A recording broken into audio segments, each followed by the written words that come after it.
তোমাদের সম্ভবত মনুসংহিতার প্রথম, দ্বিতীয় এবং সপ্তম অধ্যায় পাঠ্য আছে, তাই তো?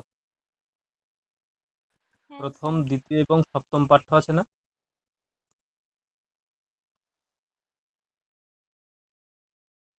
হ্যাঁ স্যার।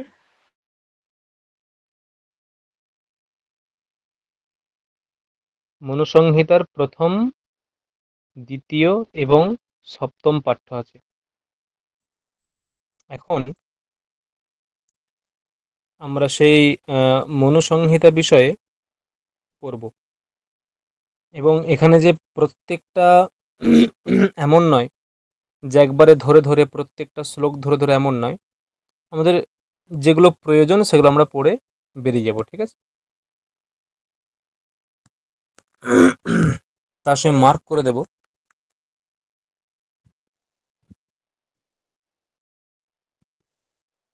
আচ্ছা, এই যে মনুসংহিতা, এটা রচনাকার, মনুসংহিতা রচনা আমরা জানি যে ভগবান মনু মনু নামে পরিচিত। তিনি মনুসংহিতা রচনা করেছেন যুদ্ধ, মানে কোথাও তিনি এটা রচনা। স্যার আপনার কথা পুরো কেটে যাচ্ছে।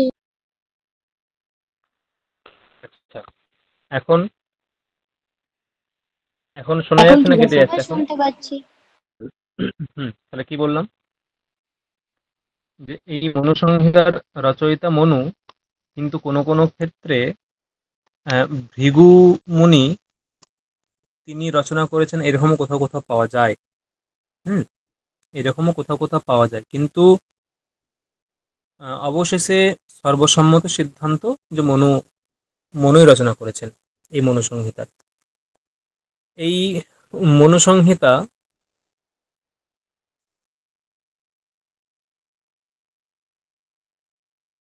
সেই জন্য কোথাও কোথাও এরকম আছে যে ভৃগু প্রক্তায়াম সংহিতায়াম, ভৃগু প্রক্তায়াম সংহিতায়াম এরকমই আছে, ঠিক আছে?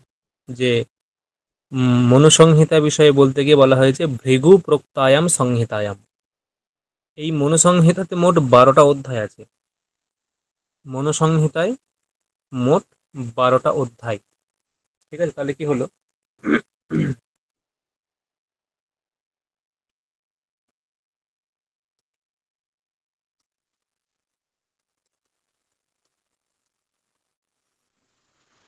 অধ্যায় সংখ্যা 12টা। 12। এবং তার সঙ্গে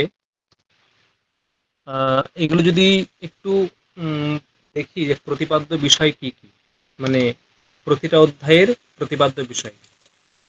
প্রথম, জগতের উৎপত্তি, ঠিক আছে?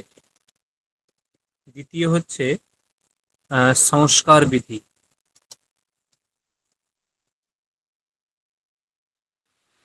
কি বললেন স্যার? স্ক্রিন দেখা যাচ্ছে না? হ্যাঁ হ্যাঁ হ্যাঁ। হুম। প্রথম অধ্যায় হচ্ছে জগতের উৎপত্তি, দ্বিতীয় অধ্যায় হচ্ছে সংস্কার বিধি, 3 হচ্ছে স্নানবিধি, মানে 3 নম্বরের প্রতিপাদ্য বিষয়, মানে তৃতীয় অধ্যায়ে স্নানবিধি বিষয়ে বলা হয়েছে।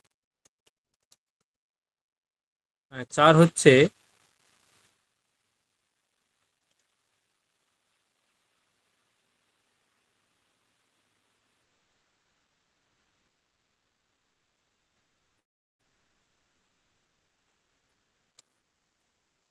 ধনার্জন, মানে ধন উপায়, ধন অর্জন কিভাবে হবে।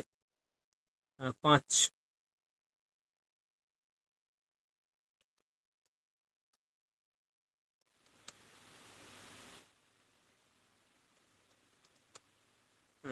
পঞ্চম না খাদ্য ও অখাদ্য বিচার, মানে কোনটা খাওয়ার যোগ্য কোনটা খাওয়ার যোগ্য নয়। 5 হচ্ছে বানপ্রস্থ। সপ্তম হচ্ছে রাজার উৎপত্তি।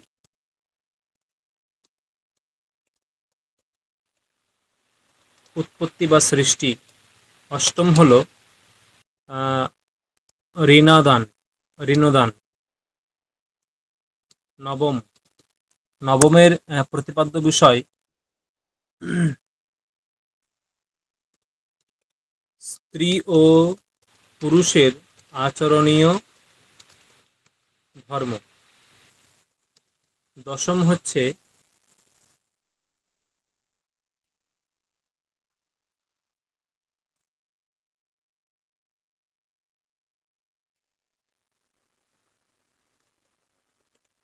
ক্ষত্রিয়, বৈদেহক প্রভৃতি জাতির উৎপত্তি কথা। একাদশ, প্রায়শ্চিত্ত বিধি। দ্বাদশ হচ্ছে কর্ম অনুসারে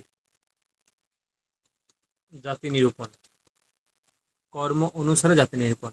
এইগুলো হচ্ছে যে 12টা অধ্যায়, সেই 12টা অধ্যায়ের প্রতিপাদ্য বিষয়। ঠিক আছে, 12টি অধ্যায়, সেই 12টি অধ্যায়ের প্রতিপাদ্য বিষয় এগুলো। প্রথম অধ্যায়ে, দ্বিতীয় অধ্যায়ে কি আলোচনা আছে, এগুলো হচ্ছে তার মানে বিষয়। এরপরে এই মনুসংহিতার বিশেষ কিছু টিকা আছে। মনুসংহিতায় কিছু টিকা গ্রন্থ।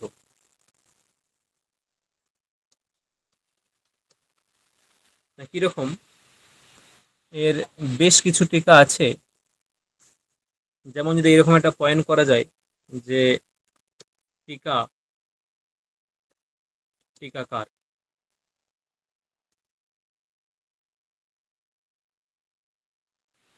প্রথম টিকা হচ্ছে মেধাতিথি।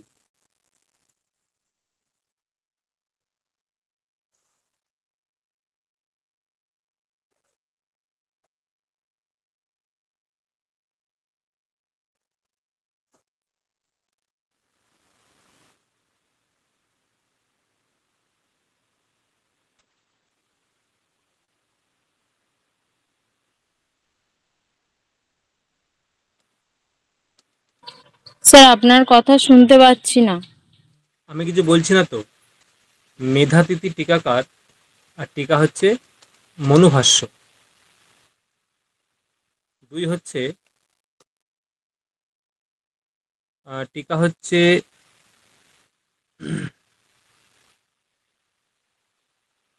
টিকাকার কুল্লুক ভট্ট।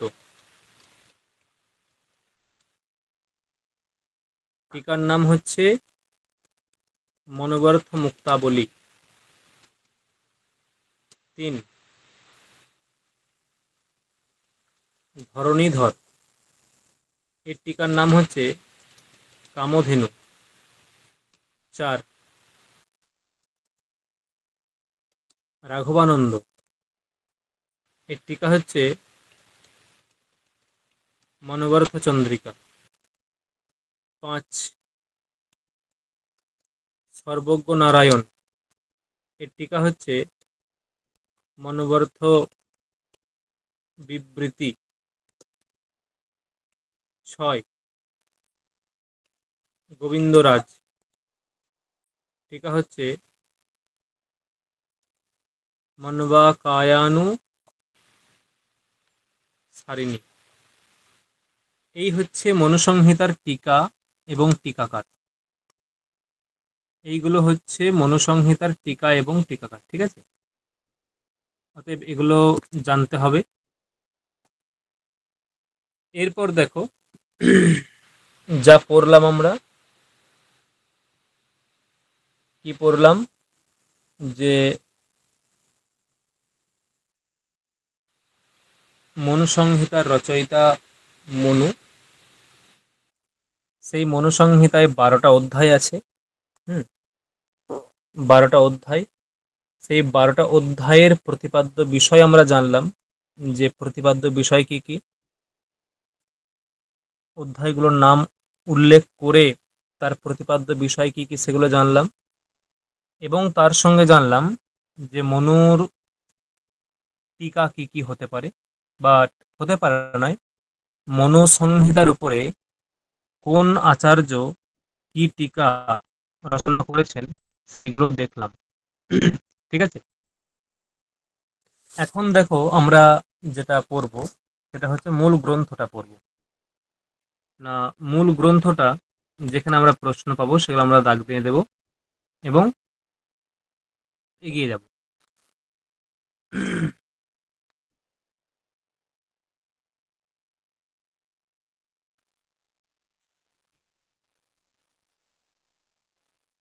কি বলছে, মনুম একাগ্রম আসীনম অভিগম্য মহর্ষয়ঃ প্রতিপূজ্য যথা ন্যায়ম ইদম বচনম অব্রুবন ভগবান সর্ববর্ণানাম যথাবদ অনুপূর্বশঃ অন্তরপ্রভবানাঞ্চ ধর্মান্ন বক্তুমর্হসি ত্বম एको हि अस्य सर्वस्य विधानस्य स्वयंभुवः अचिन्त्यस्य अप्रमेयस्य कार्यतत्त्वार्थवित् प्रभोः। মানে এখানে মহর্ষয় মানে মহর্ষিগণ, কিছুজন মহর্ষি তারা এসে, অভিগম্য মানে এসে, কার কাছে এসে, মনুম, মনুর কাছে এসে, মনুম অভিগম্য, মনুর নিকটে এসে প্রতিপূজ্য মানে পূজা করে, প্রতিপূজ্য মানে পূজা করে, কিরকম পূজা করে, যথা ন্যায়ম মানে শাস্ত্র অনুসারে পূজা করে, ইদম বচনম অব্রুবন এই বচনটা বললেন, অব্রুবন মানে বলেছিলেন। তাহলে মহর্ষিগণ মনুর নিকটে এসে, মহর্ষিগণ মনুর নিকটে এসে পূজা যথাবিধি যথাশাস্ত্র পূজা করে একটি বচন বললেন। কি বললেন, ভগবান সর্ববর্ণানাম যথাবদ অনুপূর্বশঃ, সর্ববর্ণ মানে ব্রাহ্মণ, ক্ষত্রিয়, বৈশ্য, শূদ্র, এই যে চার বর্ণ, এই সর্ববর্ণানাম চারটি বর্ণের অনুপূর্বশঃ মানে কোন বর্ণের আগে উৎপত্তি হয়েছে, কোন বর্ণের পরে উৎপত্তি হয়েছে, অনুপূর্বশঃ, অনুপূর্বশঃ মানে মানে পূর্বাপর্যক্রমে, ক্রমানুসারে, আহ, ক্রমানুসারে, এবং অন্তর প্রভবানাঞ্চ, প্রভব মানে উৎপত্তি, প্রভব পদের অর্থ হচ্ছে উৎপত্তি, এবং ধর্মান নো বক্তুম অর্হসি, ধর্মান মানে এবং ধর্মশাস্ত্র, নো নো মানে আমাদেরকে, বক্তুম অর্হসি আমাদেরকে বলতে পারে, ভগবান আপনি বলুন, হে ভগবান, হে ভগবান মনু আপনি আমাদেরকে ধর্ম বিষয়ে জ্ঞান দিন, আপনি আমাদেরকে এই যে চতুর্বর্ণের যে উৎপত্তি কথা সেটা বলুন। ত্বম एको হি অস্য সর্বস্য বিধানস্য কার্যতত্ত্বার্থবিৎ, মানে ওই মহর্ষিগণ বলছেন, হে ভগবান মনু, ত্বম एको মানে আপনি একাই, এই সর্বস্ব বিধানস্য এই সবকিছু বিধানের, কার্যতত্ত্বার্থবিৎ, কার্যতত্ত্বার্থবিৎ মানে আপনি একাই জ্ঞাতা, হে প্রভো মানে হে প্রভো, হে প্রভু আপনি একাই, ত্বম एको আপনি একাই এই সমস্ত বিধানের বিদ, বেত্তা, তাই আপনি আমাদেরকে এই ধর্ম বা চতুর্বর্ণের উৎপত্তি কিভাবে হলো এগুলো আমাদেরকে বলুন, আমরা শুনতে চাই। কারা বললেন, মহর্ষিগণ বললেন, মনুকে বললেন।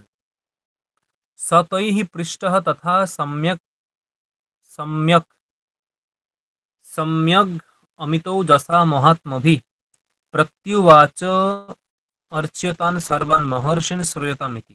মানে এরপর মনু কি করলেন, মনু তাদেরকে সেই অনেক জ্ঞান সম্পন্ন যে মনু, তিনি প্রথমে ওই যে জিজ্ঞাসিত হলেন, মানে মহর্ষিগণ এসে তাকে জিজ্ঞাসা করলেন, তিনিও জিজ্ঞাসিত হলেন, এবং জিজ্ঞাসিত হয়ে তিনি মানে মনু মহর্ষিগণকে বললেন যে শ্রূয়তাম আপনারা শুনুন, আপনারা শুনুন, ঠিক আছে, যে তান সর্বান মহর্ষিন সেই মহর্ষিগণকে, তান সর্বান মহর্ষিন সেই মহর্ষিগণকে প্রত্যুবাচ মানে প্রত্যুত্তরে বললেন যে শ্রূয়তাম আপনারা শুনুন, তাহলে আমি এখন বলছি। কি বলছে, আসিত ইদম তমোভূতম অপ্রজ্ঞাতম অলক্ষণম অপ্রত্যকর্মম অবিজ্ঞেয়ম প্রসুপ্তম ইব সর্বতঃ, মানে আসিত ইদম তমোভূতম, ঠিক আছে, আসিত ইদম তমোভূতম। এখন এরকম প্রশ্ন হতে পারে যে এই যে জগৎ উৎপত্তির পূর্বে, ঠিক আছে, আহ, জগৎ উৎপত্তির পূর্বে বা কিরকম ছিল সবকিছু, জগৎ উৎপত্তির পূর্বে সবকিছু কিরকম ছিল, তাহলে তমোভূতম আসিত ইদম তমোভূতম। এই যে পরিদৃশ্যমান সংসার দেখা যাচ্ছে, এটা সৃষ্টির পূর্বে কেমন ছিল? তমোভূতম মানে অন্ধকার বিশিষ্ট, অন্ধকার যুক্ত। অপ্রজ্ঞাতম, অপ্রজ্ঞাতম অলক্ষণম, ঠিক আছে। অপ্রজ্ঞাতম, অপ্রজ্ঞাত মানে কি, মানে তাকে কোনো কিছুর দ্বারাই জানা যেত না, জ্ঞানের দ্বারা বোঝা যায় না, এমন অপ্রজ্ঞাতম। মূল হচ্ছে তমোভূতম, এটা মাথায় রাখবে, ঠিক আছে। তাহলে জগৎ সৃষ্টির পূর্বে কিরকম ছিল? আসিত ইদম তমোভূতম, তমোভূতম অপ্রজ্ঞাত। অপ্রজ্ঞাত মানে যাকে জানা যায় না, যাকে প্রত্যক্ষের মাধ্যমে জানা যায় না, যাকে প্রত্যক্ষের মাধ্যমে জানা যায় না। অপ্রতর্ক্যম অবিজ্ঞেয়ম, অপ্রতর্ক্যম, অপ্রতর্ক্যম মানে ওই যে তর্কের মাধ্যমে, অনুমানের মাধ্যমে যাকে জানা যায় না, তর্কের মাধ্যমে বা অনুমানের মাধ্যমে যাকে জানা যায় না, সেটা হচ্ছে অপ্রতর্ক্যম। আর প্রসুপ্তমিব সর্বতঃ, সর্বতঃ মানে চারিদিকে যেন প্রসুপ্ত, ঠিক আছে। সর্বতঃ মানে চারিদিকে যেন প্রসুপ্তের মতো ছিল, মানে সব যেন ঘুমিয়েছিল, কেউ কোনো কথা বলে না, নড়াচড়া নেই, কিছু নেই, সবাই যেন ঘুমিয়ে আছে। এটা হচ্ছে জগৎ সৃষ্টির পূর্বে জগতের মানে অবস্থা ছিল। তাহলে কি ছিল?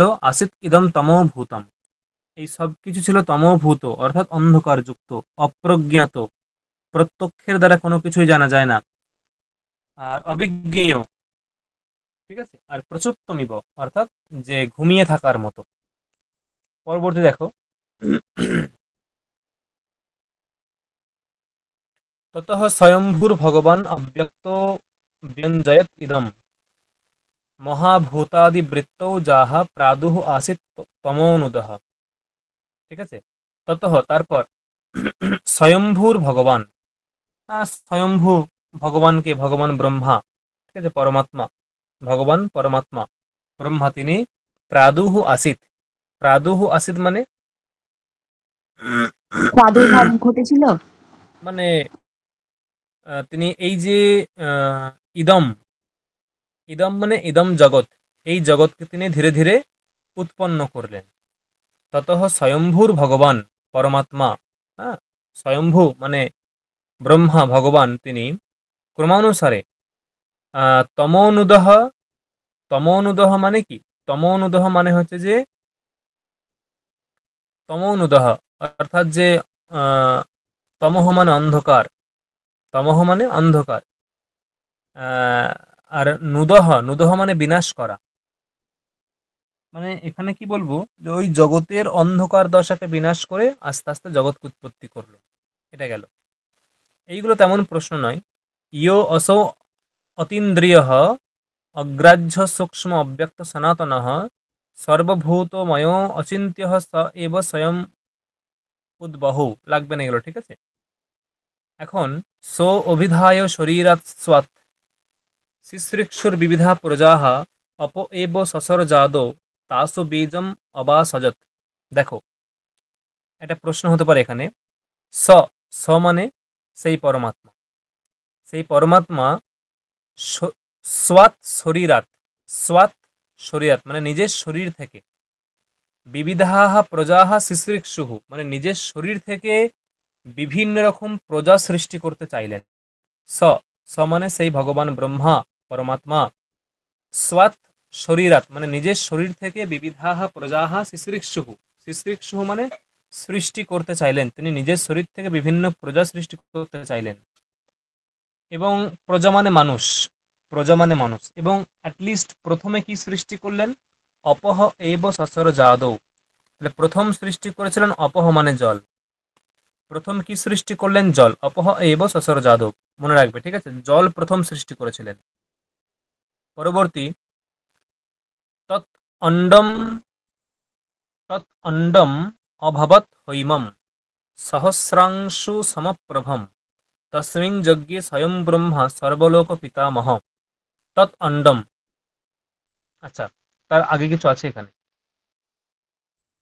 তাসু বীজম অবাসৃজত মানে প্রথমে জল সৃষ্টি করলো, প্রথমে জলকে সৃষ্টি করলো, আর জলের মধ্যে তাসু মানে ওই অপসু, অপসু মানে জলেসু, জলের মধ্যে বীজম অবাসজত, অবাসৃজত, বীজ রোপণ করলেন।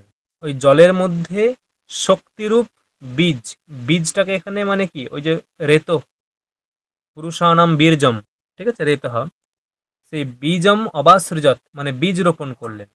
তাহলে ভগবান ব্রহ্মা তিনি প্রজা সৃষ্টি করতে চাইলেন, প্রজা সৃষ্টি করতে ইচ্ছা করলেন, প্রজা সৃষ্টি করতে ইচ্ছা করে তিনি কি করলেন, তিনি বিবিধাহা প্রজাহা, বিভিন্ন প্রজা সৃষ্টি করলেন।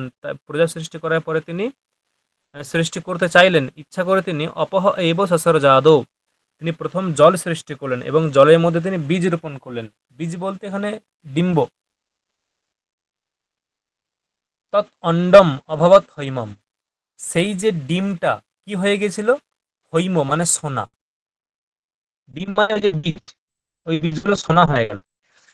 যে বীজটা জলের মধ্যে রোপণ করলেন সেই বীজটা সোনা হয়ে গেল। তদণ্ডম অভবৎ হৈমম সহস্রাংশু সমপ্রভম, মানে সহস্র অংশু মানে হাজার হাজার জ্যোতি বিশিষ্ট, অংশু, অংশু মানে জ্যোতি, অংশু মানে জ্যোতি, তাহলে সহস্রাংশু মানে হাজার হাজার জ্যোতি বিশিষ্ট, সমপ্রভম, এবং ওই যে প্রত্যেকটা যে অণ্ড মানে যে বীজ রোপণ করেছিলেন সেই বীজটা কি হলো, হৈম মানে সোনায় পরিণত হলো, এবং সেই বীজগুলো কি হলো ধীরে ধীরে সহস্র অংশ মানে হাজার হাজার জ্যোতি বিশিষ্ট হয়ে গেল। তস্মিং যজ্ঞে স্বয়ং ব্রহ্মা সর্বলোক পিতামহ।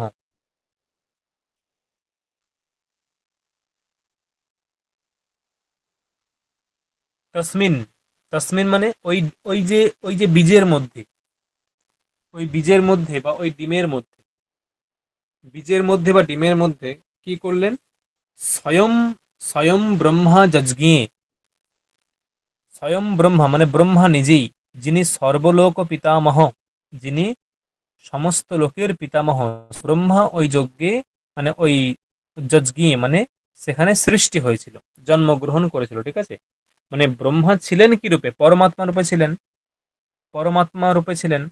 পরমাত্মা রূপে থাকার ফলে তিনি এখন কি হলেন, তিনি এখন পরমাত্মা রূপে ছিলেন, পরমাত্মা রূপে থাকার ফলে তিনি এখন হয়ে গেলেন কি, তিনি ব্রহ্মা, মানে পরমাত্মা ছিলেন, তিনি এখন ব্রহ্মা হয়ে জন্মগ্রহণ করলেন, ঠিক আছে। তাহলে দেখো, ব্রহ্মা প্রথমে নিজের শরীর থেকে প্রজা সৃষ্টি করতে চাইলেন, সৃষ্টি করতে ইচ্ছা করে তিনি প্রথমে জলকে সৃষ্টি করলেন এবং জলের মধ্যে বীজ রোপণ করলেন, ওই বীজের মধ্যে থেকে তিনি প্রথম নিজে উৎপন্ন হলেন, ঠিক আছে। তস্মিন যজ্ঞে স্বয়ং ব্রহ্মা সর্বলোক পিতামহ। আপো নারা ইতি প্रोक्ता আপো বৈ নরসু নবঃ তাযদ অস্য অয়নম পূর্বম তেন নারায়ণ স্মৃতঃ। বলছি দেখো,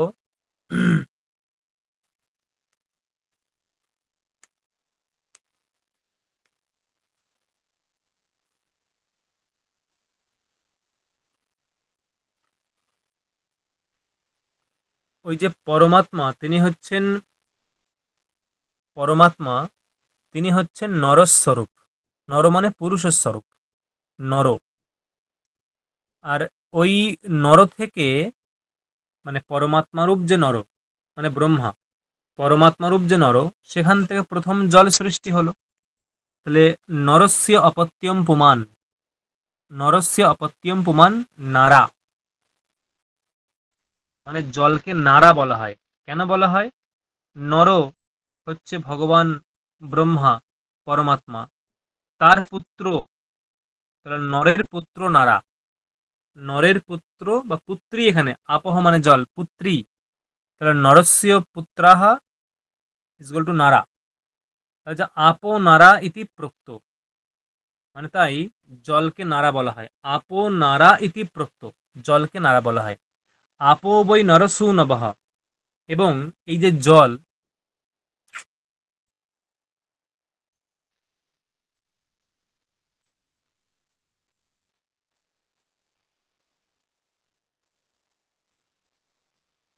কি বলছে, এই যে জল, জলকে কি বলা হয় বা আপোকে কি বলা হয়, নারা বলা হয়। আপো বৈ নরসু নবঃ, এবং এই জলকেই, আপো বৈ এবং জলকেই কি বলা হয়, নাড়া বলা হয়। নারা বলা হয়, ঠিক আছে। তা যদ অস্য অয়নম পূর্বম তেন নারায়ণ স্মৃতঃ। তা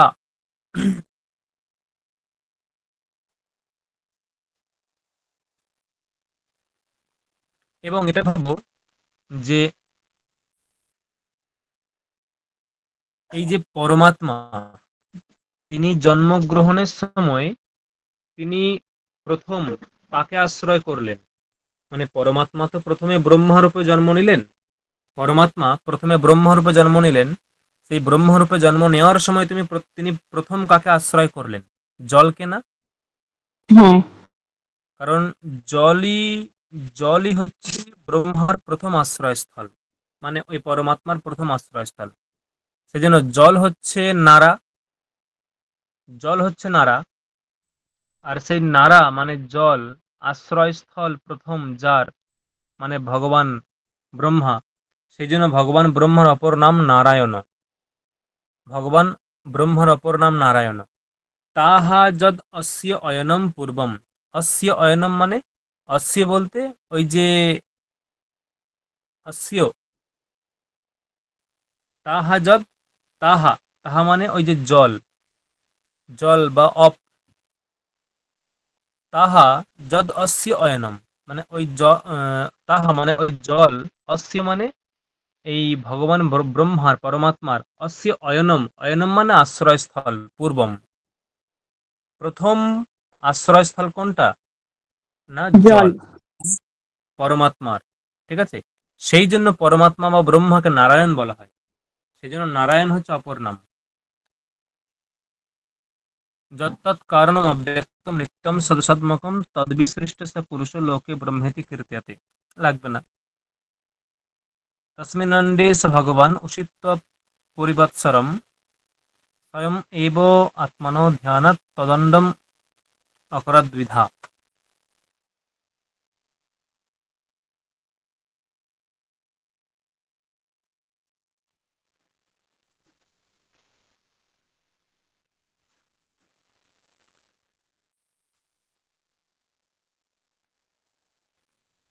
কি দেখো, তসমিন অন্ডে মানে ওই যে বীজের মধ্যে, স, স মানে সেই ভগবান ব্রহ্মা। কি বলছে ভগবান ব্রহ্মা? পরিবৎসরম উষিত্বা। পরিবৎসরম মানে পরিবৎসরম মানে সংবৎসর কাল। ব্রহ্মার আহ, এক একদিন মানে অনেক সময় আমাদের, ঠিক আছে। পরিবৎসর কাল মানে সংবৎসর কাল মানে এক বছর। আহ উষিত্বা, উষিত্বা মানে বাস করে, উষিত্বা মানে বাস করে। তাহলে তাহলে ওই যে বীজের মধ্যে বা অন্ডের মধ্যে ভগবান ব্রহ্মা সংবৎসর কাল বাস করলেন এবং স্বয়মেব নিজেই আত্মনো ধ্যানাৎ তদ অন্ডম দ্বিধা করত।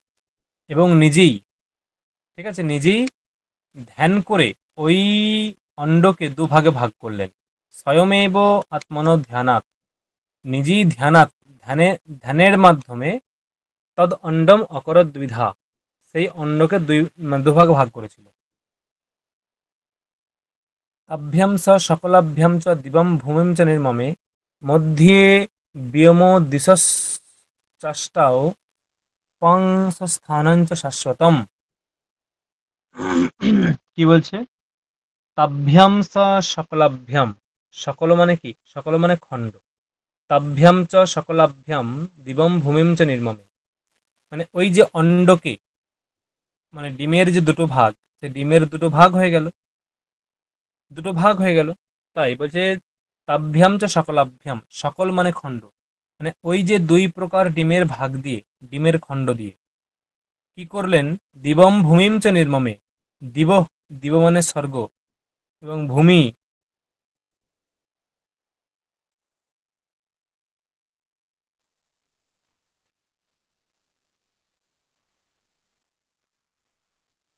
কি করলেন? দিবম ভূমিম চ নির্মমে, দিবম মানে দিবলোক, মানে স্বর্গলোক, আর ভূমিম মানে হচ্ছে পৃথিবীলোক। তাহলে তাভ্যাম চ সকলাভ্যাম মানে ওই যে দুটো ডিমকে, একটা ডিমকে দুভাগে ভাগ করলেন, একটা ডিমকে দুভাগে ভাগ করলেন, ওই ডিমের মধ্যে দুটো লোককে ঢুকিয়ে দিল। একটা লোক হচ্ছে পৃথিবীলোক আর একটা লোক হচ্ছে স্বর্গলোক। ঠিক আছে, একটা লোক পৃথিবীলোক, একটা লোক স্বর্গলোক। এই দুটো, এই দুজনকে ওই ডিমটা ভাঙার ফলে ওই দুজনকে ওই দুটোর মধ্যে নির্মমে, ঠিক আছে, মানে ওই দুটোর মধ্যেই ওই ডিমের দুটো ভাগের মাধ্যমে স্বর্গলোক এবং পৃথিবীলোককে সৃষ্টি করলেন। মধ্যে বিএমও দিশশ্চাষ্টৌ অপাং অপাং স্থানঞ্চ শাশ্বতম। মধ্যে এবং,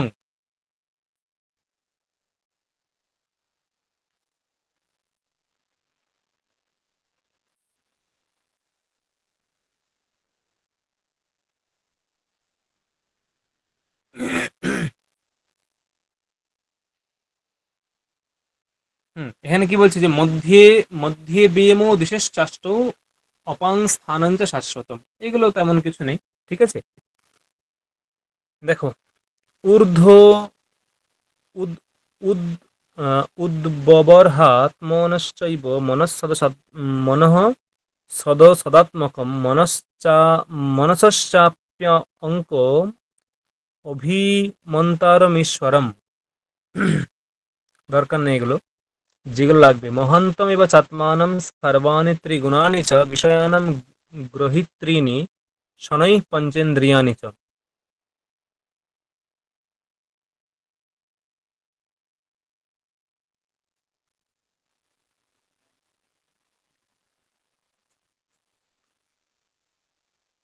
লাগবে না। तेषां त्वयववान् सूक्ष्मान् षण्णाम् अपि अमितौजसां सन्निवेश्यात् मत। লাগবে না এগুলো। यन्मूर्त्यवयवः सूक्ष्मास्तस्यो मान्याश्रयन्ति षट्, तस्माच् লাগবে না। तदा विशन्ति भूतानि महान्तानि च सहकर्मभिः।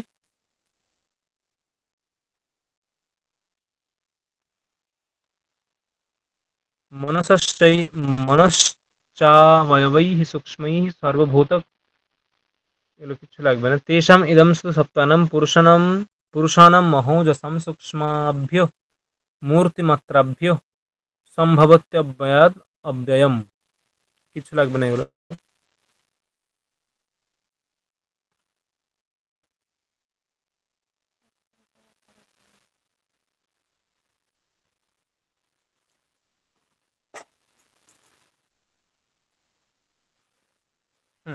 আদ্যাদ্যস্য গুণম ত্বেষাম অবাপ্নোতি পরঃ পরঃ ইয়ো यावतीथश्चैषां স তাবৎ গুণস্মৃত।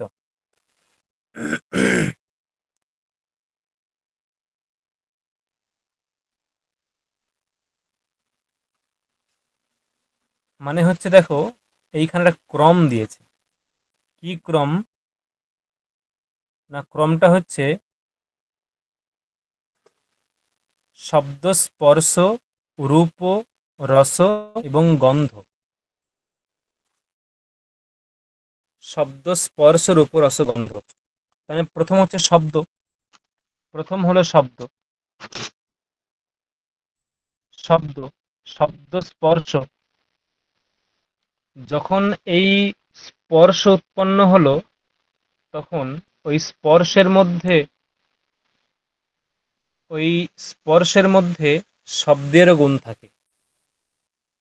ঠিক আছে, তারপরে যখন আবার শব্দ, স্পর্শ, রূপ, রূপ উৎপন্ন হবে তখন শব্দ, স্পর্শ এই দুটোরও গুণ রূপের মধ্যে থাকবে। আবার যখন শব্দ, স্পর্শ, রূপ, রস, রস উৎপন্ন হবে তখন শব্দ, স্পর্শ, রূপ এই তিনটের গুণ ওই রূপের মধ্যে থাকবে।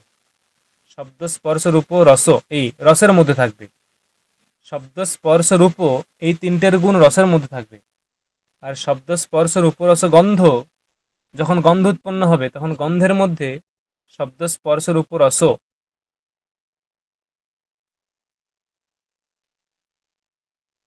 এইটা এখানে বলা হয়েছে যে আদ্য আদ্যস্য আদ্যাদ্যস্য গুণম, মানে আদ্যস্য গুণম মানে প্রথমের, মানে যে প্রথম শব্দ তার যে গুণ, আদ্যস্য গুণম পরহ পরহ অবাপ্নতি, মানে পরবর্তীগুলো গ্রহণ করে, পরবর্তীগুলো সব গ্রহণ করে, ঠিক আছে। মানে প্রথম যে গুণ সেই গুণটা পরবর্তীতে যায়, তারপরেরটা যে গুণ সেটাও পরবর্তীতে যায়, এইরকম। তাহলে কি বললাম, প্রথমে শব্দ হলো, শব্দের পরে যখন শব্দ স্পর্শ, স্পর্শ উৎপন্ন হচ্ছে, সেই স্পর্শের মধ্যে যেমন স্পর্শত্ব আছে, তেমনি ওই স্পর্শের মধ্যে শব্দত্ব আছে, শব্দটা যাচ্ছে। তাহলে শব্দ স্পর্শ রূপ, রূপ যখন উৎপন্ন হচ্ছে ওর মধ্যে রূপত্ব আছে, রূপত্ব আছে, এবং একই সঙ্গে শব্দ স্পর্শ এই দুটো আছে, শব্দত্ব আছে, স্পর্শত্ব আছে। আবার শব্দ স্পর্শ রূপ রস, যখন রস উৎপন্ন হচ্ছে ওর মধ্যে রসত্ব আছে, তেমনি শব্দত্ব,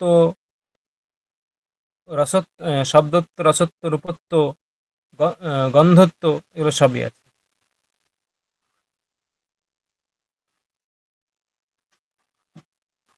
এই হচ্ছে বিষয়, এই হচ্ছে বিষয়, ঠিক আছে। सर्वेषां तु नामानि कर्माणि च पृथक् पृथक् वेद शब्देभ्य एवादौ पृथक् संस्थांश निर्मम।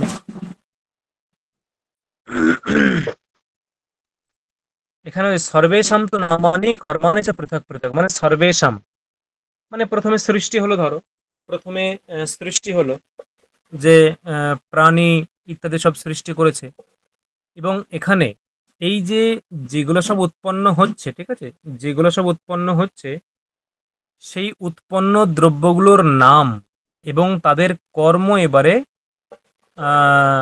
নির্মমে মানে নির্মাণ করবেন, যে এই বস্তুটার নাম এটা, এই বস্তুটার নাম এটা, এরকম প্রত্যেকটা নাম তিনি উৎপন্ন করবেন। সর্বেশাম তু নামানি কর্মাণি চ পৃথক পৃথক, মানে এবারে বস্তু উৎপন্ন হয়ে গেছে, এবার সকলের পৃথক পৃথক নাম এবং কর্ম উৎপন্ন করবে, মানে ব্যাখ্যা করবে। कर्मात्मनां च देवानां सो असृजत् प्राणिनां प्रभुः साध्यानां च गणं सूक्ष्मं যজ্ঞশ্চৈব সনাতনম, লাগবে না এগুলো। অগ্নি বায়ুঃ অবিভ্যস্তু ত্রয়ং ব্রহ্ম সনাতনম দুদোহ যজ্ঞ সিদ্ধ্যর্থম ঋগ্যজুঃ সাম লক্ষ্মণম।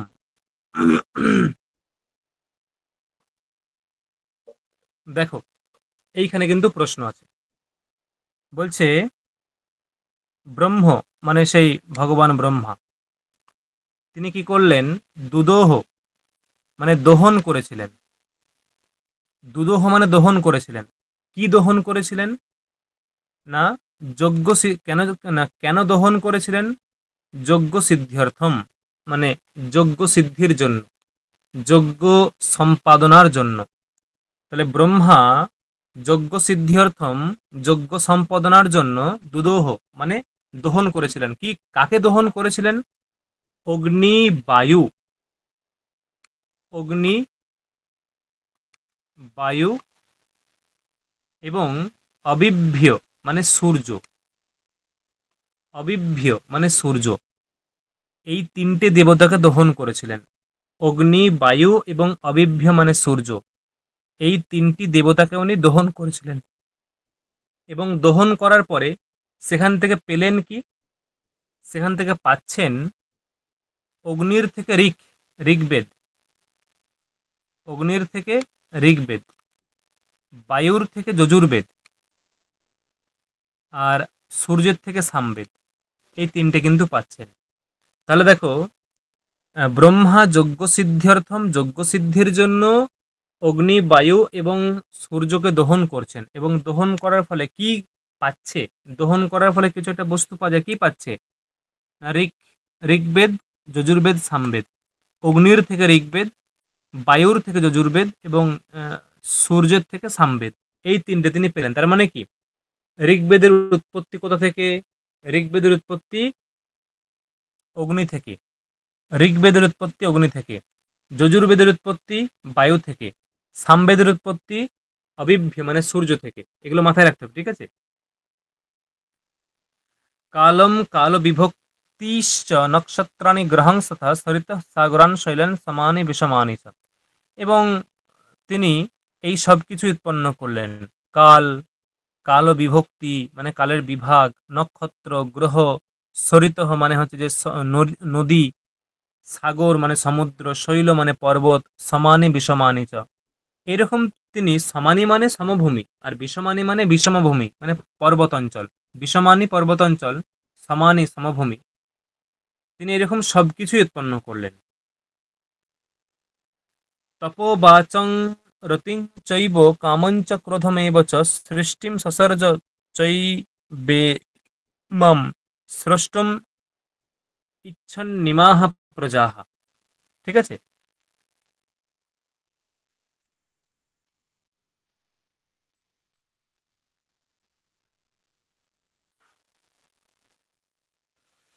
হুম, কি বলছি দেখো, এই যে ব্রহ্মা যখন উৎপন্ন করলেন সবকিছু, তখন একটা সিম্পল মানুষ, সেখানে কোনো কিছু নেই, মানে কাম ক্রোধ রতি স্নেহ সব কিছু নেই, তপস্যা শান্ত তিনি একজন সিম্পল মানুষ, ওসব কিছু ছিল না। তাই তিনি মানুষ সৃষ্টি করার পরে তিনি কি করলেন, তপ মানে তপস্যা সৃষ্টি করলেন, এগুলো হচ্ছে মানুষের গুণ। বাচম বাক সৃষ্টি করলেন, রতি হ্যাঁ কাম ক্রোধ, এইগুলো সব তিনি সৃষ্টি করেছিলেন।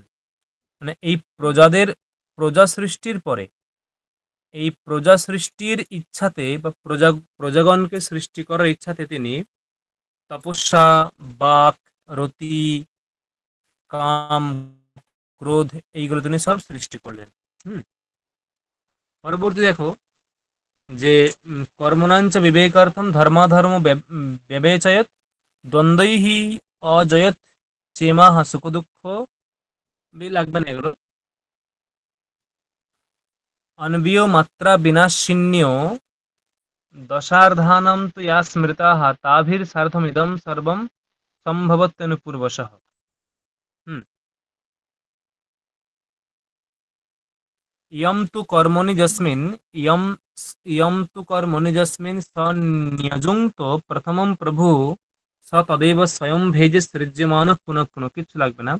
হিংস্রা হিংস্রে মৃদু ক্রূরে ধর্মাধর্ম ঋত অনিরতে যজ্জস্য সো অদধাত স্বর্গে স্বর্গে তত্তস্য স্বয়ং আবিশৎ।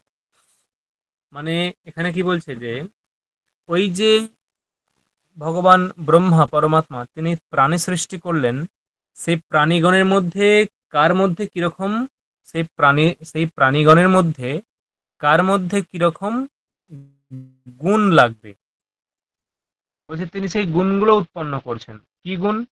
হিংস্র হিংস্রে,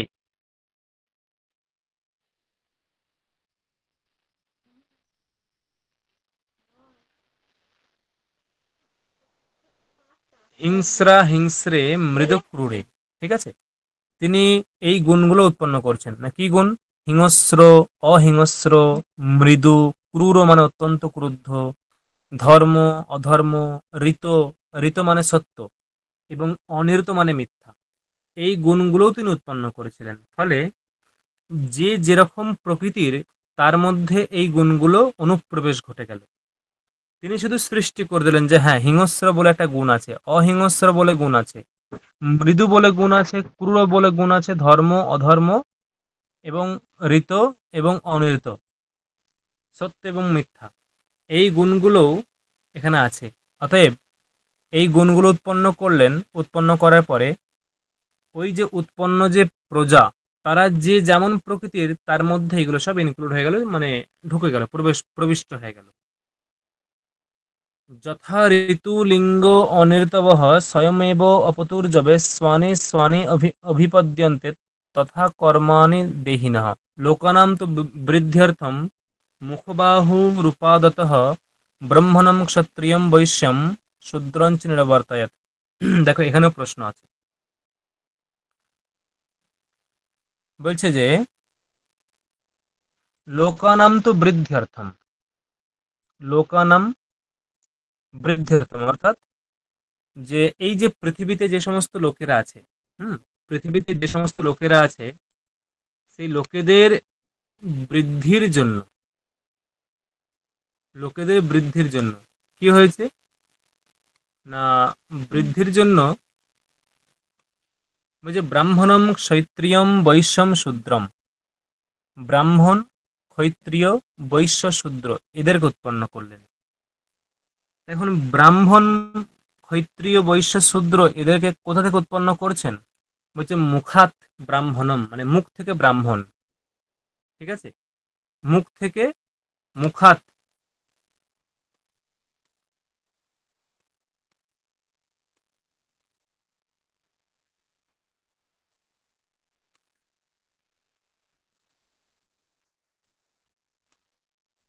দেখো, মুখাত ব্রাহ্মণ মানে মুখ থেকে ব্রাহ্মণকে উৎপন্ন করলেন। ক্ষত্রিয়কে বাহু থেকে মানে হাত থেকে। এই যে এখানে হচ্ছে জাতির ক্রমটা, নিচেতে বর্ণের, ব্রাহ্মণ, ক্ষত্রিয়, বৈশ্য, শূদ্র চারটে বর্ণ। আর কোথা থেকে উৎপন্ন হচ্ছে সেগুলো উপরেরটাই আছে। মুখ, বাহু, উরু এবং পাদ। পাদ মানে পা। তাহলে মুখ বাহু উরু পাদ, এই চারটি থেকে ব্রাহ্মণ, ক্ষত্রিয়, বৈশ্য, শূদ্র এই চারটি বর্ণ সৃষ্টি হয়েছে। চারটি অঙ্গ থেকে চারটি বর্ণের সৃষ্টি। এটা হচ্ছে কার? না পরমেশ্বর, মানে ভগবান ব্রহ্মা, পরমাত্মা, পরমেশ্বর। তিনি তার চারটি অঙ্গ থেকে চারটি বর্ণের সৃষ্টি করেছেন। দ্বিধা কৃত্বা আত্মনো দেহম অর্ধেন পুরুষো অভবৎ অর্ধেন নারী তস্যাম চ বিরাজম অস্ত্রেত প্রভু। দেখো, দ্বিধা কৃত্বা আত্মনো দেহম, আত্মনো দেহম মানে নিজের দেহটাকে দ্বিধা কৃত্বা, আত্মনঃ দেহম মানে নিজের দেহকে দ্বিধা কৃত্বা মানে দুই ভাগে ভাগ করে, অর্ধেন পুরুষ অভবৎ মানে অর্ধেকটা দেহ পুরুষ আর অর্ধেন নারী, আর অর্ধেকটা হচ্ছে নারী হয়েছিল। ঠিক আছে, অর্ধেকটা নারী হয়েছিল। ঠিক আছে,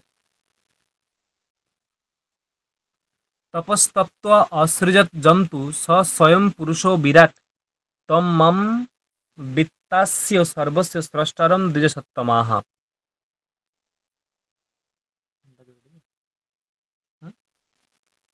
হুম, তাহলে কি বলছে যে তপস্তপ্ত মানে তিনি, তিনি বলতে সেই পরমাত্মা। হুম,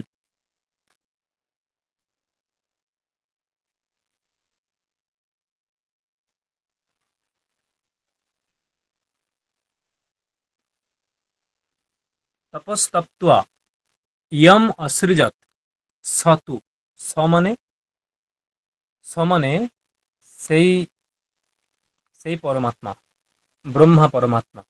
তপস্তপ্ত্বা মানে তপস্যা করে, তপস্যা করে।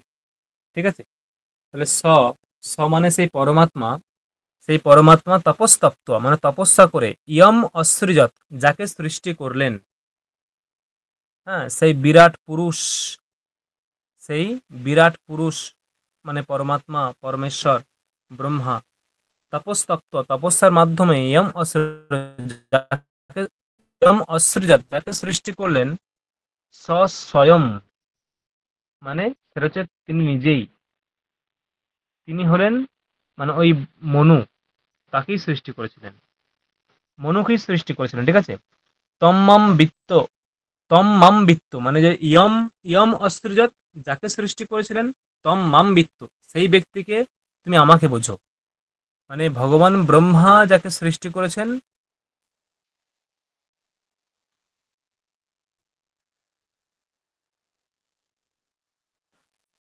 কি বললাম, না ভগবান ব্রহ্মা যাকে সৃষ্টি করেছিলেন তপস্যার মধ্যে, তিনি হচ্ছেন এই মনু। মনু। ঠিক আছে, হে দ্বিজসত্তমাহা মানে হে ব্রাহ্মণগণ, আপনারা শুনুন, ভগবান মনু সৃষ্টি হয়েছিলেন ওই ব্রহ্মার থেকেই। অহম প্রজাহ শিশ্রিক্ষুঃ তপস্তপ্ত্বা সুদুশ্চরম পতিন প্রজানম অসৃজত, অসৃজম মহর্ষিন আদিতৌ দশ। বলছে অহম মানে আমি, কে বলছে? ওই ভগবান মনু বলছেন যে ভগবান মনু যে আমি প্রজাহ শিশ্রিক্ষুঃ মানে প্রজাগণকে সৃষ্টি করতে ইচ্ছা করে, প্রজাগণকে সৃষ্টি করতে ইচ্ছা করে তপস্তপ্ত তপস্যা করলাম। আর প্রজানাম প্রতিন, প্রজানাম পতিন অসৃজম। ঠিক আছে, মানে ভগবান মনু বলছেন যে আমি প্রজা সৃষ্টি করতে ইচ্ছা করে তপস্যা করলাম, তপস্তপ্ত তপস্যা করলাম। এবং তারপর কি বলে যে প্রজানাম পতিন দশ মহর্ষিন অসৃজম, প্রজানাম পতিন মানে প্রজাদের যে স্বামী, প্রজাদেরকে যিনি চালনা করেন, প্রজাদের যে স্বামী, প্রজানাম পতিন, প্রজানাম পতিন মানে প্রজাদের যে স্বামী পতি, হ্যাঁ, সেই পতিন স্বামীন।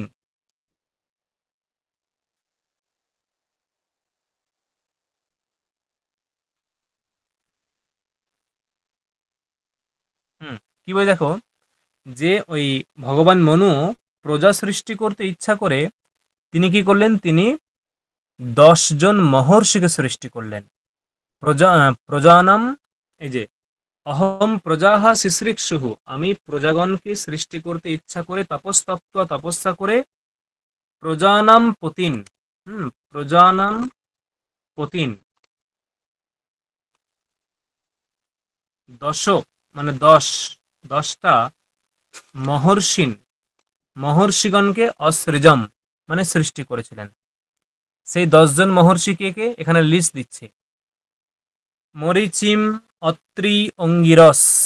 মরিচিম, অত্রি, অঙ্গিরসৌ 3টে, মরিচি, অত্রি, অঙ্গিরস 3টে, পুলস্ত্যম, পুলহম, ক্রতুম 6টা, পুলস্ত, পুলহ, ক্রতু 6টা, প্রচেতম, প্রচেতসম, বশিষ্ঠম, ভৃগুম, নারদম।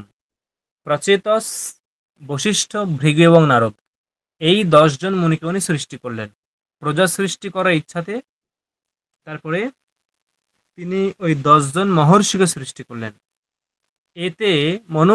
এতে মনুংস্তু সপ্তানিয়ান অসৃজন ভূরিতেজসঃ দেবান দেবনিকায়াংশ্চ মহর্ষিংশ্চ অমিতৌজসঃ।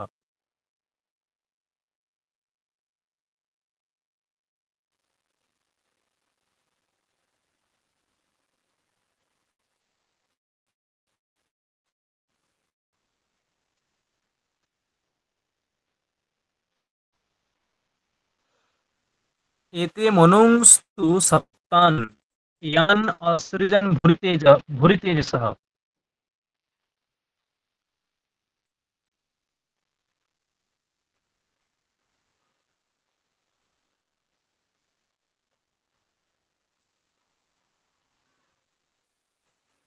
লাগবে না এগুলো, ঠিক আছে।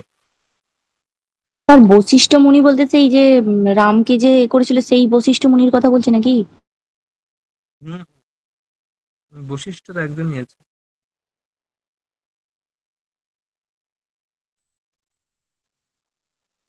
যক্ষঃ রক্ষঃ পিশাচাংশ্চ গন্ধর্ব অপ্সরসৌসুরান নাগান সর্পান শূর্পাংশ্চ সুপর্ণাংশ্চ পিতৃণাঞ্চ পৃথক গণান। তিনি কাদেরকে উৎপন্ন করেছিলেন?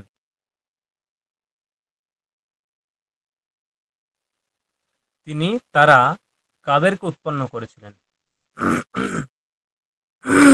কি বলছে? যক্ষকে, যে মেঘদূতে আছে না, যক্ষী, সেই যক্ষ, কুবেরের যক্ষ নাকি? কুবেরের যে সেবক, কুবেরের সেবক ছিলেন সেই যক্ষ। স্যার যক্ষ আবার সেই রাবণের তো ভাই নাকি ছিল?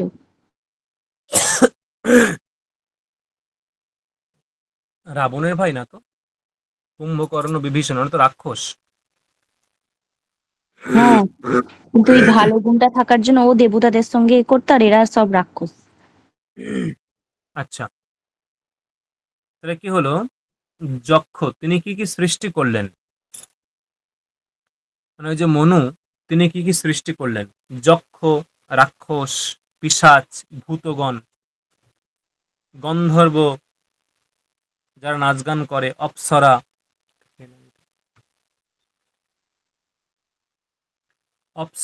অসুর, নাগ মানে সাপ, নাগান, নাগান, ঠিক আছে। নাগ বলতে ওই যে বড় বড় যে নাগ, বাসুকি, তক্ষক, সেইগুলো বলছে। সর্প, সর্পান, সাধারণ সর্প। সুপর্ণাংশ্চ, সুপর্ণ, সুপর্ণ মানে ওই এক এক প্রকার পাখি, গরুড় জাতীয় পাখি, সুপর্ণাংশ, পিতৃণাংশ পৃথক গণান। এইভাবে তিনি সবাইকে উৎপন্ন করলেন। মানে পিতৃপুরুষ, যক্ষ, রাক্ষস, পিশাচ, গন্ধর্ব, অসুর, অপ্সরা, নাগ, সর্প, শূর্পণখা মানে সুপর্ণ, এদেরকে তিনি উৎপন্ন করলেন। ঠিক আছে। বিদ্যুৎ অশনি মেঘাশ্চ রোহিতেন্দ্র ধনুংসি চ উল্কা নির্ঘাত কেতুংশ্চ জ্যোতিংসি উচ্চাবচানি চ।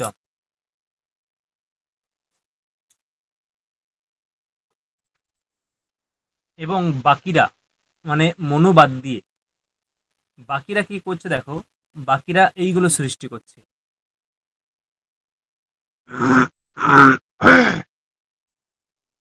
বিদ্যুৎ অশনি, বিদ্যুৎ অশনি মেঘাস্য, বিদ্যুৎ অশনি মেঘ, রোহিত ইন্দ্রধনু, রোহিত মানে সম্ভবত কোনো নক্ষত্রের নাম রোহিত।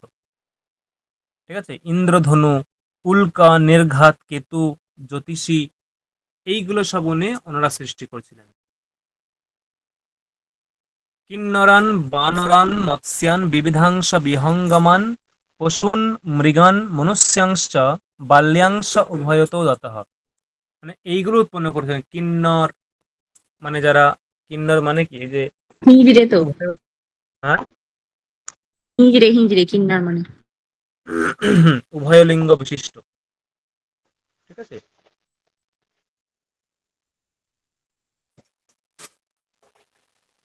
বানর, মৎস্য, বিবিধ বিহঙ্গম মানে পাখি, পশু, মৃগান হরিণ, মনুষ্য এবং বালক, এরকম তিনি সকলকে সৃষ্টি করছেন। আস্তে আস্তে মনু এরকম সকলকে সৃষ্টি করছেন।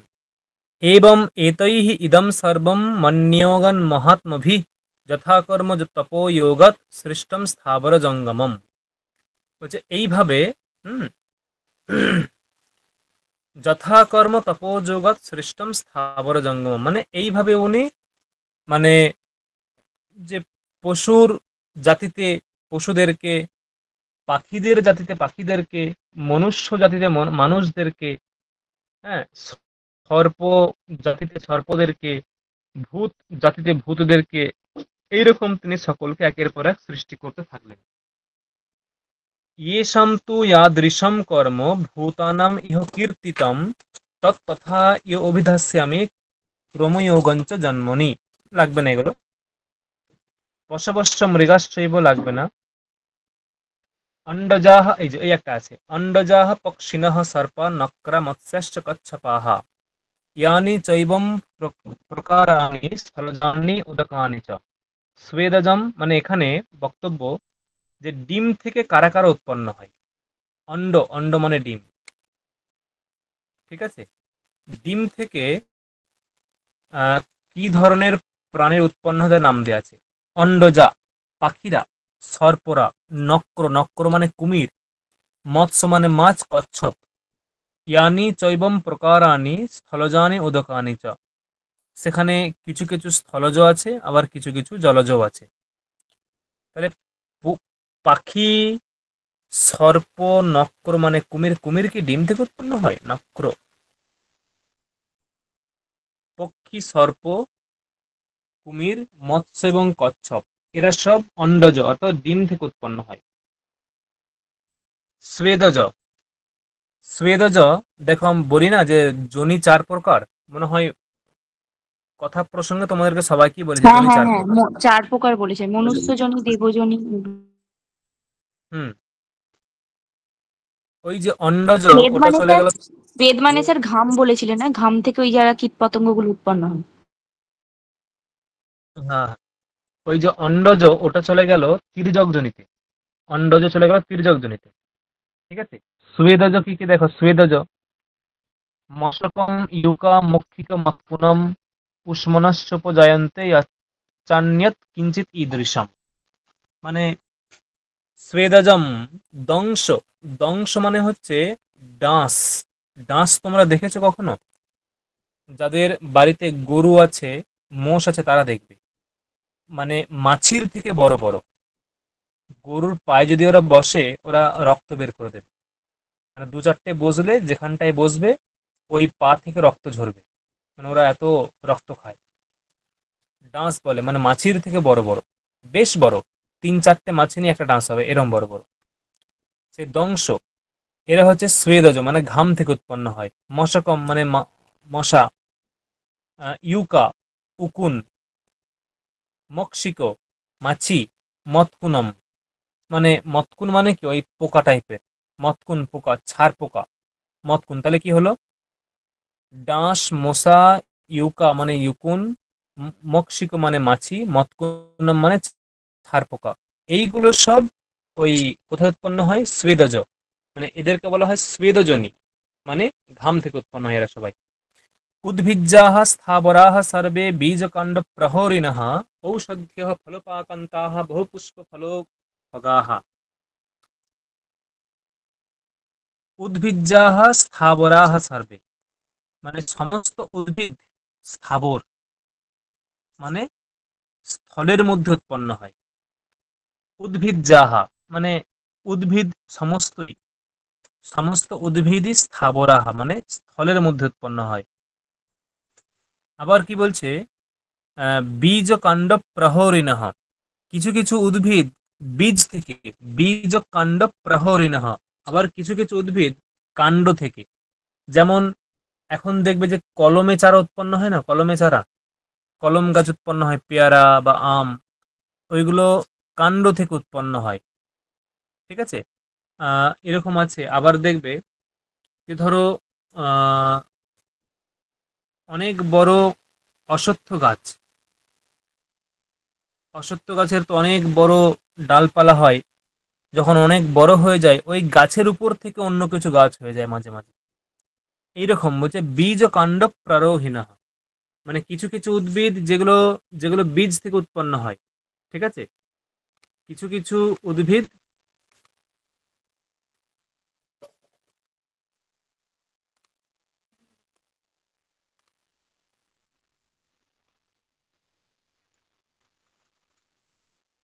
কিছু কিছু উদ্ভিদ বীজ থেকে উৎপন্ন হয়, কিছু কিছু উদ্ভিদ কাণ্ড থেকে উৎপন্ন হয়।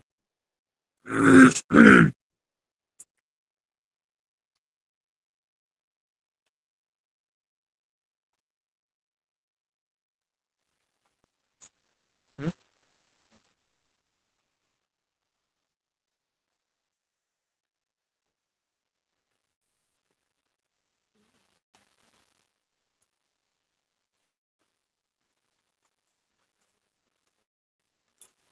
হুম, বলছি দেখো এখানে বলছে যে ঔষধীয়, এখানে ঔষধি কাদেরকে বলে, মানে পরে ঔষধি বিষয়ে বলবে, কিন্তু ঔষধি কাদেরকে বলে একটা সিম্পল বলছে যে ঔষধীয়, মানে ঔষধি কাদেরকে বলে না, ফলপাকান্তা, মানে ফলপাকান্তা মানে, মানে ফল পাকলেই অন্ত হয়ে যায়, অন্ত মানে মারা যায়, অন্ত মানে শেষ, মানে ফল পাকেন, ফলানাম পাকেন, পাকাত অন্ত যেসাম, মানে ফল পাকলেই যারা মারা যায় তারা হচ্ছে ফলপাকান্তা, তাদেরকে বলা হয় ঔষধি বৃক্ষ, তাদেরকে বলা হয় ঔষধি বৃক্ষ। ঠিক আছে, যেমন ওই যে ধান, ফল পাকলে ওরা মারা যায়, কেটে নেওয়া হয়, বা বেশি দিন রাখলে মারা যায়।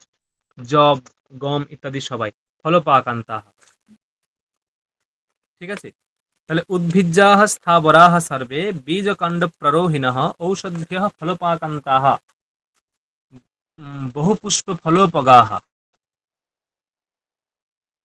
অপুষ্পাः ফলবন্ত ये ते বনস্পতয়ঃ স্মৃতাः। দেখো যারা অপুষ্প, যাদের পুষ্প নেই, মানে ফুল হয় না কিন্তু ফলবন্ত, কিন্তু ফল হয়, তে বনস্পতয় স্মৃত, তাদেরকে বলা হয় বনস্পতি। ইম্পর্টেন্ট কিন্তু এগুলো, ঠিক আছে, মানে ফুলহীন কিন্তু ফল বিশিষ্ট। তেঁতুল গাছে ফুল হয় না? হুম, ফুল হয়। ফুল হয়? হুম, তেঁতুল গাছে প্রচুর ফুল হয়।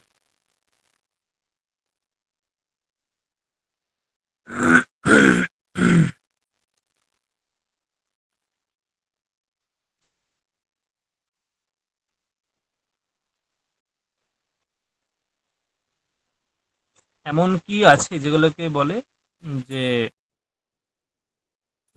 মানে বনস্পতি? উদাহরণ কি হবে বনস্পতির? নারকেল গাছে কি হয়? হয় সম্ভবত। ওই যে প্রথম যে মোচাগুলো হয় ওখানেই ফুল থাকে।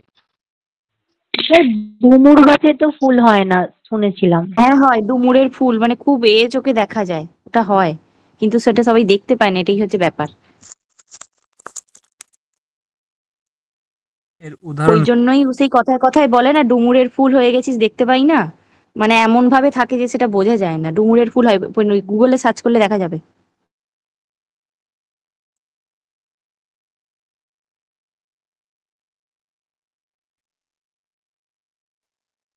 আচ্ছা, দেখতে হবে। স্যার, অশ্বত্থ বট এগুলো হবে? দেখতে হবে, আমি নিজেও কনফিউজ। ঠিক আছে, আমি দেখছি, সার্চ করে, দাঁড়াও। মানে এটা বনস্পতির উদাহরণ কি হবে দেখছি। স্যার, আমি দেখলাম ওখানে ডুমুর, অশ্বত্থ, বট লেখা আছে। হুম অশ্বত্থ আছে, অশ্বত্থ। বনস্পতি অপুষ্প ফলবন্তয়ে তে বনস্পতয় স্মৃতাঃ বৃক্ষমাত্রম। বৃক্ষমাত্রম, ঠিক আছে। আহ, হুম ওই অশ্বত্থ দিয়েছে প্রধানত, অশ্বত্থ বৃক্ষ। আর কি দিয়েছে বললে ওখানে? ডুমুর, বট। আচ্ছা, বট, অশ্বত্থ, ডুমুর, এইগুলো হচ্ছে অপুষ্প কিন্তু ফলবান। তাই এগুলোকে কি বলা হবে? অপুষ্প কিন্তু ফলবান, তাই এগুলোকে বলা হবে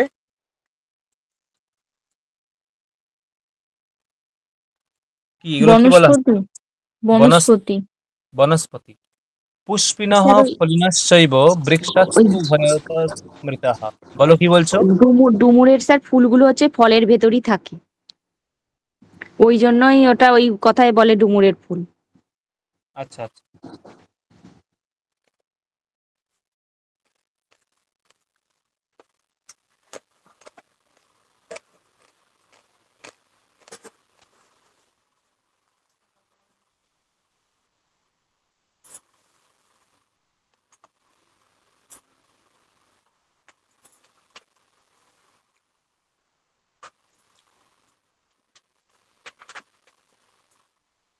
আর দেখো,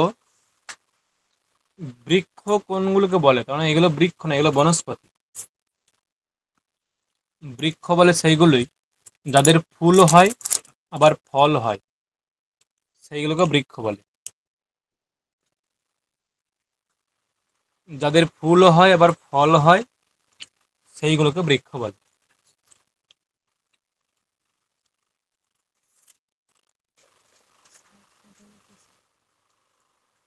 হুম ঠিক আছে। গুচ্ছ গুল্মম তু বিবিধম তথৈব তৃণজাতয়ঃ বীজকাণ্ডরুহান্যেব প্রতান্যবল্য এব চ।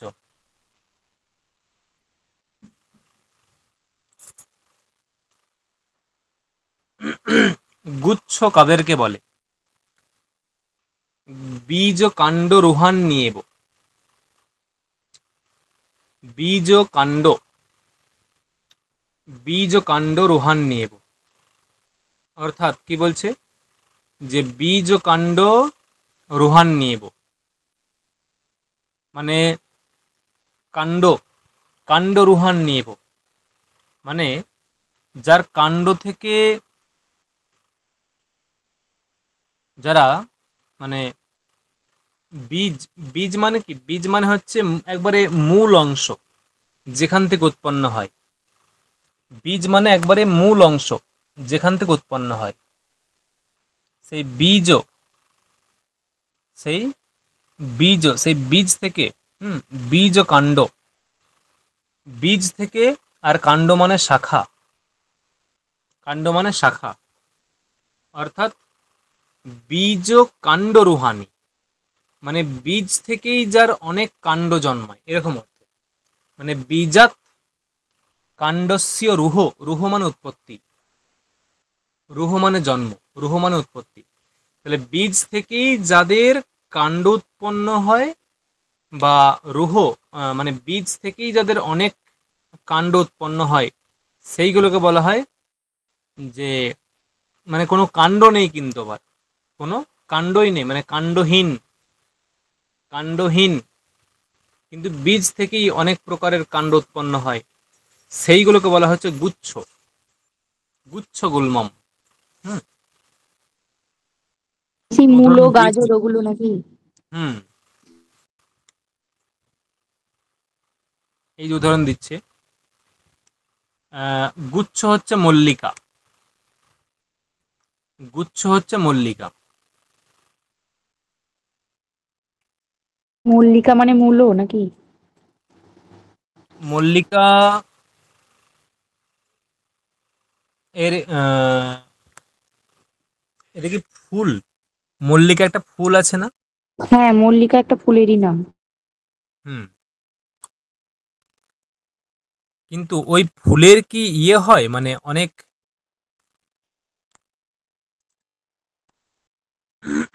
মানে বীজ থেকে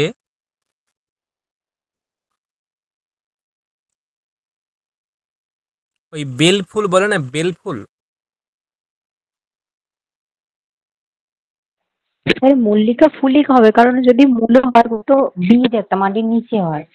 হুম হুম হুম, মানে এই মল্লিকা ফুলই হবে এখানে, দিয়েছে এখানে বেল ফুল, মানে মল্লিকা ফুল ওটা হচ্ছে বেল ফুল, ঠিক আছে, বেল ফুল টাইপের, যেটা এই গুচ্ছের উদাহরণ দিয়েছে, গুচ্ছ। আর আর ইয়ে কি দিচ্ছে, না গুল্ম কি দিচ্ছে, না গুল্ম হচ্ছে একটি মূল থেকে অনেক অঙ্কুরোদ্গম হয়, একটি মূল থেকেই বহু অঙ্কুরোদ্গম হয়, ঠিক আছে, একটি মূল থেকেই বহু অঙ্কুরোদ্গম হয়, তার নাম গুল্ম। বাঁশ গাছ, আখ গাছ ওগুলো। হ্যাঁ, ওই যে বাঁশ গাছ, ওর একটাই একটাই মূল, কিন্তু অঙ্কুরোদ্গম অনেক হয়, দেখবে একটা বাঁশের গোড়া তুমি যদি কেটে দাও, তার পাশ থেকে আবার দু চারটে বেরিয়ে গেল, এরকম দেখেছি, ঠিক আছে। আখেরও তুমি আখের গোড়াটা কেটে নাও, তার পাশ থেকে আবার ফ্যাংরা বেরিয়ে যাবে। তাই বলছি দেখো যে একটা মূল থেকে যার বহু অঙ্কুরোদ্গম হয়, সেটা হচ্ছে, তাকে বলা হয় গুল্ম। যেমন স্বর, ইক্ষু, বাঁশ। আর গুচ্ছ হচ্ছে যার মূল থেকে, মূল মানে হচ্ছে বীজ, এখানে বীজ থেকেই অনেক শাখা বেরিয়ে যায়, কিন্তু কাণ্ড নেই আবার, মানে কাণ্ডহীন, কাণ্ডহীন অনেক শাখা। মানে অ্যাকচুয়ালি কাণ্ড মানে কি, যেটা মোটা, ধরো একটা আম গাছ, তার যে বড় বড় শাখা প্রশাখা, সেইগুলোকে কাণ্ড বলছে, সেটা কিন্তু থাকে না। কিন্তু একটা বীজ থেকে যখন অনেক প্রকার শাখা কাণ্ড বের হয়, সেইগুলো হচ্ছে যে ওই গুচ্ছের মধ্যে চলে যাচ্ছে। আচ্ছা স্যার, কলা গাছ হবে না? ওটা ওটা হচ্ছে তোমার গুল্মের মধ্যে যাবে। কলা গাছেরও কিন্তু মানে অনেক ইয়ে হয় আর কি, হুম গজি হুম, বেরোয় যেটা। এটা দিলে অনেকগুলো বেড়ে যায়, ঠিকই বলছো, এটা গুল্মের মধ্যে যাবে এগুলো। মানে ওরা গুটি কয়েক উদাহরণ দিয়েছে, এরকম অনেক তো দেখা যায়, এবারে সেগুলো বুঝতে হবে।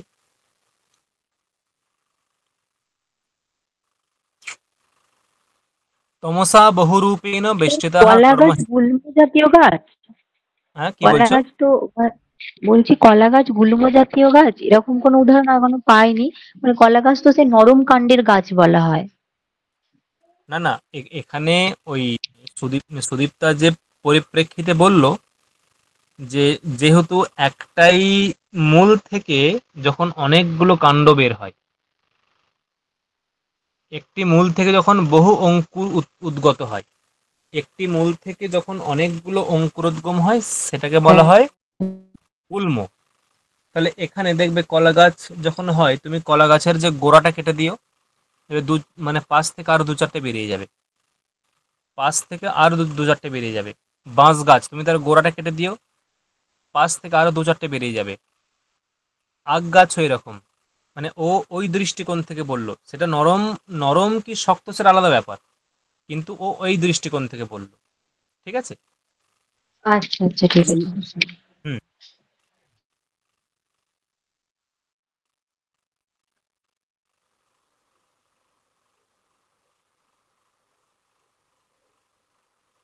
এই যে বৃক্ষগুলো, এদের হচ্ছে অন্তঃসংজ্ঞা ভবন্তিয়েতে, একটা ইম্পর্টেন্ট লাইন। অন্তঃসংজ্ঞা ভবন্তিয়েতে মানে কি? মানে এই বৃক্ষগুলো বিবিধ পাপ কর্ম করেছে, ঠিক আছে? পাপ কর্ম করার ফলে ওরা বৃক্ষ হয়ে বসে আছে, তমগুণে আচ্ছন্ন হয়ে ওরা চুপচাপ বসে আছে।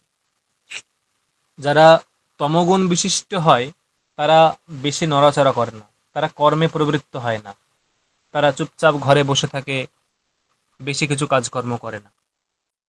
ঠিক আছে, এটা হচ্ছে তমগুণের বৈশিষ্ট্য। এই বৃক্ষরাও দেখো চলাফেরা করে না, চুপচাপ এক জায়গায় সারা জীবন বসে কাটিয়ে দেয়।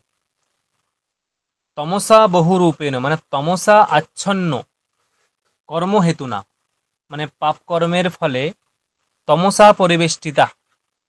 তমসা পরিবেষ্টিতা মানে মানে তমগুণের দ্বারা পরিবেষ্টিত এরা। কিন্তু এরা অন্তঃসংজ্ঞা ভবন্তি এতে, এতে এতে এতে বৃক্ষাহা, এতে সর্বে বৃক্ষাহা অন্তঃসংজ্ঞা, মানে এরা অন্তরে কিন্তু সংজ্ঞা বিশিষ্ট, অন্তরে কিন্তু সংজ্ঞা বিশিষ্ট, অন্তঃসংজ্ঞা ভবন্তি এতে, এরা কিন্তু সব অন্তঃসংজ্ঞা বিশিষ্ট এবং সুখ দুঃখ সমন্বিতা, এবং এরা সুখ দুঃখ সমন্বিত। ঠিক আছে, সুখ দুঃখ বিশিষ্ট। এতদন্তস্তু গতয় ব্রহ্মাদ্য সমুদাহৃত ঘোরেऽস্মিन् ভূত সংনিহিত, লাগবে না। এবং সর্বম চ, এবং সর্বম স সৃষ্ট ইদম মাম চ, লাগবে না এগুলো। যদা স দেবো জাগর্তি তদেদম চেষ্টতে জগৎ, যদা সপিতি শান্তাত্মা তদা সম নিমিলি, লাগবে না। তস্মিন সপিতি তু স্বস্থে কর্মাত্মনঃ শরীরিণঃ স্বকর্মভ্য নিবর্তন্তে মনশ্চ গ্লানিম মৃচ্ছন্তি, যুগপৎ তু প্রলীয়ন্তে যদা তস্মিন মহাত্মনি তদা অয়ম সর্বভূতাত্মা সুখম স্বপিতি নির্বৃতঃ, লাগবে না। তমোয়ম তু সমাশ্রিত চিরম তিষ্ঠেন্দ্রিয়ঃ ন চ স্বম কুরুতে কর্ম, যদা অনুমাত্রিকো ভূত্বা বীজম স্থানুম চরিষ্ণু চ সমাবিশতি সংসৃष्ट्वा তদা মূর্তিম বিমুঞ্চতি।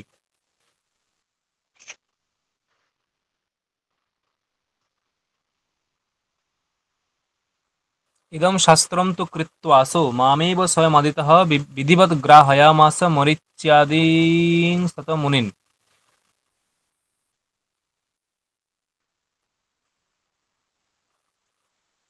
দেখো এখানে প্রশ্ন হতে পারে, এই যে মনু ধর্ম মানে মনু সংহিতা প্রথমে কে পড়িয়েছিলেন কাকে? প্রথমে কে কাকে পড়িয়েছিলেন?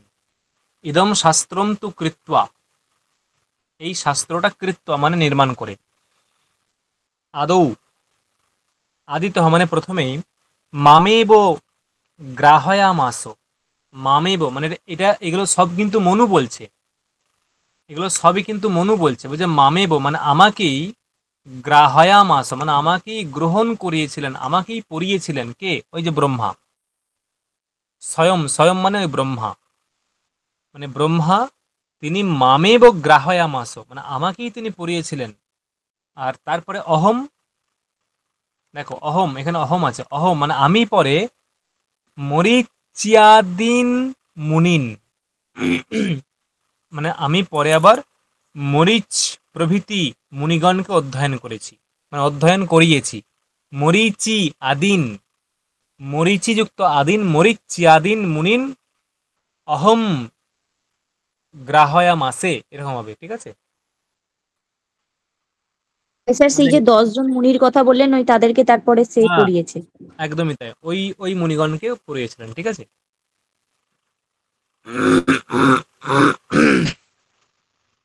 एतद्वो अयं भृगुः शास्त्रं श्रावयति अशेषतः एतद्धि मत्तो अधिजगे सर्वम् अशेषोऽखिलं मुनिः।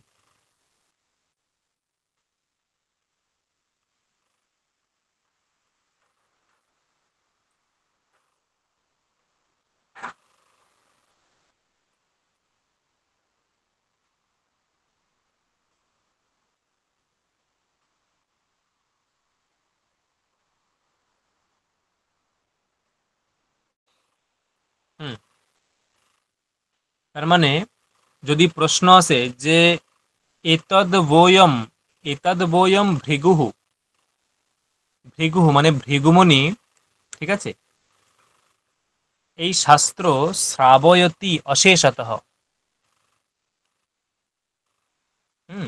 মানে মহর্ষি ভৃগুমণি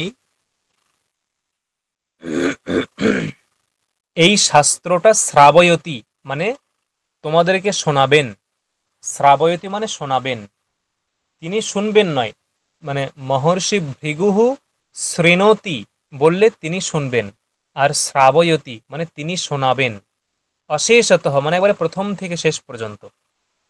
কারণ মত্তঃ মানে আমার থেকে অধিযগে মানে অধ্যয়ন করেছেন, আমার থেকে অধ্যয়ন করেছেন কে? অখিলম, সর্বম, সর্বম অখিলম মানে এ টু জেড, সর্বম অখিলম অধিযগে মানে সব কিছুই তিনি অধ্যয়ন করেছেন। কে? ভৃগুমুনি। এসো মুনিহি মানে এই মুনি, মত্তঃ মানে আমার থেকে সবকিছু অধ্যয়ন করেছেন, তাই সেই ভৃগুমুনি এখন আমার থেকে ওই মানে এই মনুসংহিতা তিনি অধ্যয়ন করবেন, ঠিক আছে।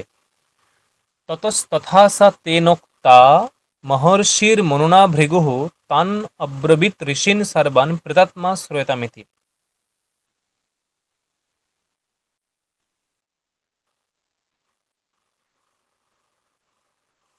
মানে তারপরে ওই মনুর দ্বারা আদিষ্ট হয়ে মহর্ষি ভৃগুই তিনি এই শাস্ত্র সকলকে পড়িয়েছেন, মানে সকলকে শুনিয়েছেন, এটা হচ্ছে বক্তব্য, সকলকে শুনিয়েছেন। আচ্ছা, আজকে এটুকুই থাক, ঠিক আছে। এগুলো বেশি দিন মানে এগুলো হয়ে যাবে।